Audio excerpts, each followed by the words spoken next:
Good morning. Today is Tuesday, March the 30th, and I am Michael Wright with DailyFX Research, and I'm alongside David Song, our currency analyst, just to give you a brief wrap-up of overnight news and what you can expect going into the U.S. trade. So David, to kick things off, looking at the European markets, actually they are pushing higher on the day, and U.S. futures are foreshadowing that higher open into the North American trade. But at the same time, looking into the currency markets, actually the greenback is relatively mixed.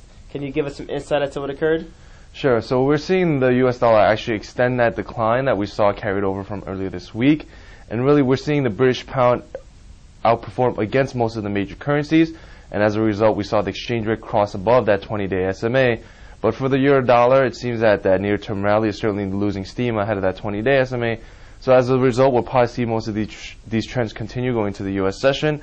And as Mike mentioned, we're expecting that higher open for the U.S. equities market. So again, it really seems like that rise in risk appetite is certainly weighing on the greenback right now. Sounds great. And I'm looking at the economic docket overnight. Some highlights that I did see come across the wire are, for example, the UK mid-GDP report, which was the final rating. Can you give us some color as to that number as well as anything else? Sure. So that UK final GDP reading for the fourth quarter was slightly better than expected, and we saw the economy actually expand 0.4% amid an initial forecast for a 0.3% rise.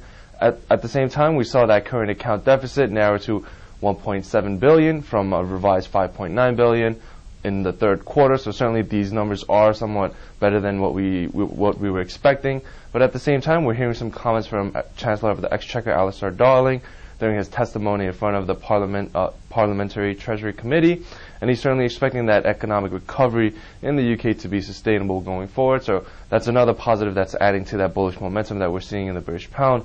But one other thing to note is that German import price index that we saw come out overnight, where we saw actually prices increase 1.0%, which topped forecast for a 0.4% rise. So certainly that stokes some expectations for higher prices going forward. But again, as most of the policymakers in Europe expect that uneven recovery, we'll certainly expect the European Central Bank to maintain a dovish outlook for future policy and as well maintain that cautious tone for the region. All right, and now going into the North American trade, is there anything that really highlights the markets? Certainly. We have that U.S. Consumer Confidence Index for the month of March coming out later today, and we're certainly expecting a rebound in household sentiment, and we're expecting that Conference Board survey to increase to 51.0 from that downward turn to 46.0. But we'll also have that S&P Case-Shiller Home Price Index, and we're actually expecting to see home prices contract 0.2% following that 0.3% advance during the previous month. So we might see some mixed reactions from this data, but again, probably the biggest market mover will probably be that confidence report as it gauges the outlook for household spending. All right, so let's change our focus now to some trades.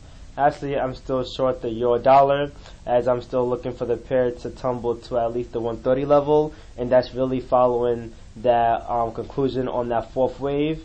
And actually, looking at the dollar CAD, in regards to that pair, it actually seems to test the upper trend line of the descending channel. So I'm actually going to look to short the pair probably in the next day or so. So those are my two pairs that I'm monitoring right now. But how about yourself?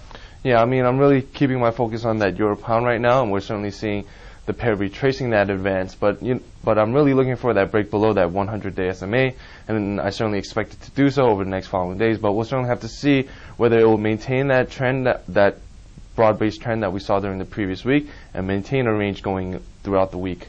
Sounds great. Well, thank you all for tuning into today's morning wrap-up. You can check out David Song and some of our other DailyFX analysts at the FXCM Expo on May 3rd and 4th in Las Vegas, Nevada. But at the same time, you can go ahead to dailyfx.com and see what pairs our analysts are trading. Thank you again, and good luck trading.